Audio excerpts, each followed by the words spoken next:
Yes, we're back, guys, and we're here to look at the Buildbase FA Trophy third round.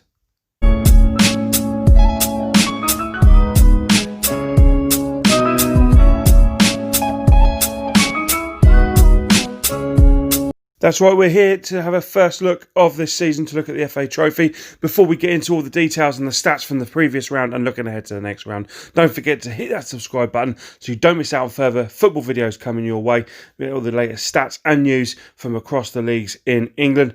And also hit that like button to give your team some luck going into this weekend. The last round in midweek certainly threw some mad results and tons of goals, none more so than at Pack Meadow between Coleshill and Telford, where 11 goals went in. 10 of them went to Telford, and before that AFC Telford only scored 10 in their previous 10, and now the big 10 in one game. Coleshill were definitely not an easy pushover by any means. They won 1-0 at Bromsgrove Sporting and beat a decent Matlock side in previous rounds. Aaron Williams got himself a hat-trick for Telford as well as Dominic McHale, and it was Telford's biggest ever win in their history, beating their 7-0 win over Runcorn in 2006. Worth noting, Spennymoor Town also hit 6 and Leamington, Kettering and Nantwich all hit 5. We're not quite fully fixtured out for the third round due to postponements. Some of the ties are second round games which we will go through, and we'll pick them out and work our way through the fixtures. Also worth noting, Boreham Wood don't play Yeovil until next Tuesday, meaning that it's not a complete fixture list for the FA Trophy this weekend, with the second, third mixing as well for the previous round. Stamford's prize for giant killing at putting out high-flying Kidderminster of the National League North is a bye into round 4, as there is an odd amount of teams due to Macclesfield's demise at the start of the season. A lot of cities and towns are moving into Tier 3 from the government scheme, which prevents fans from attending again. We seem to be no closer for supporters being where they belong, back inside your stadium, supporting the clubs you love. But until then, we'll cover as much as we can here, and obviously the streams everyone's doing a fantastic job in the lower levels, getting them streams up so you can not miss out on the action of your team. So the FA Trophy then. Alfreton meet Kings Lynn is the first involvement for both sides, as Alfreton received a walkover result in the previous round and National League sides joining in this. 3 goals in the opening 7 minutes last time these two met in December of last year. That match finished 2-2. Altrincham, they go up against Chester. Chester looking for their first away win since the start of October. Ashton United absolutely defied the odds in midweek, didn't they, and produced a wonderful fight back to dump out York City in the previous round.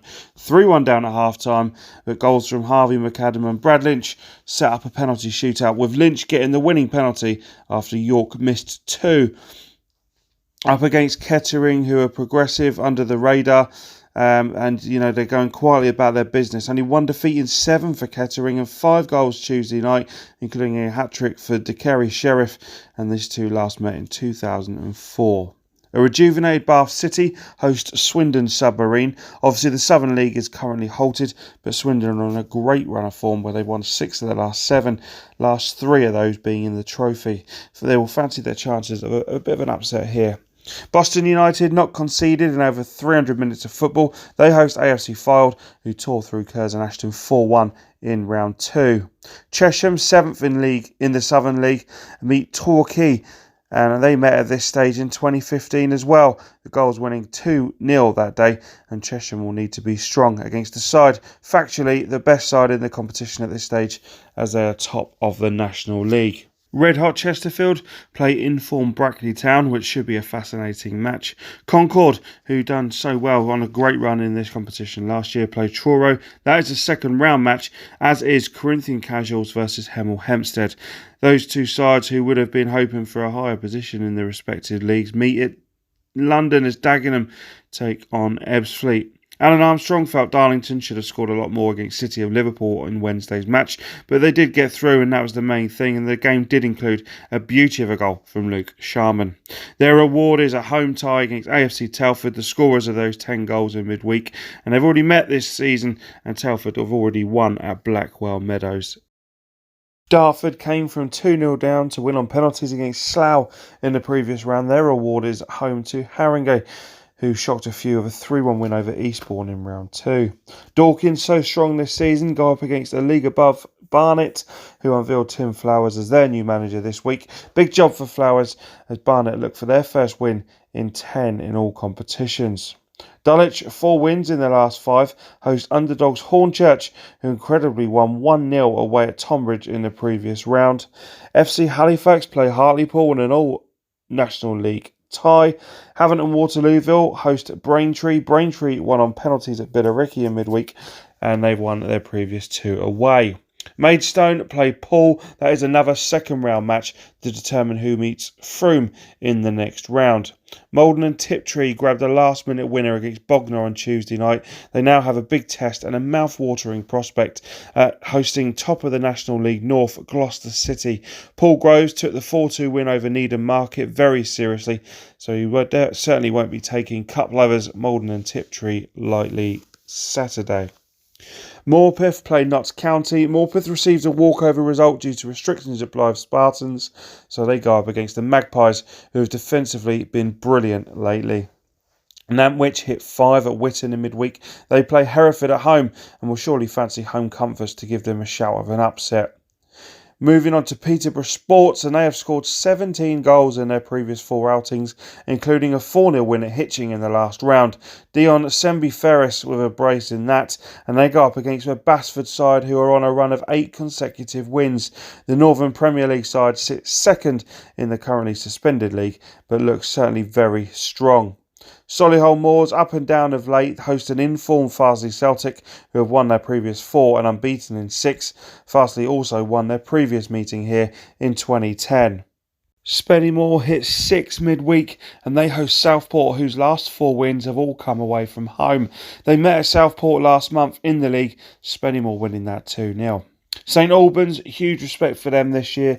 The stats just keep getting stronger for them, don't they? They destroyed Cray 3-0 in midweek. Made a bit easier, obviously, with Lewis's sending off for Cray just before the break with the score at 0-0. But they have just let in 1 goal now in the last 7 matches. Absolutely outstanding. They play Sutton, who for me, is the tie of the round for me.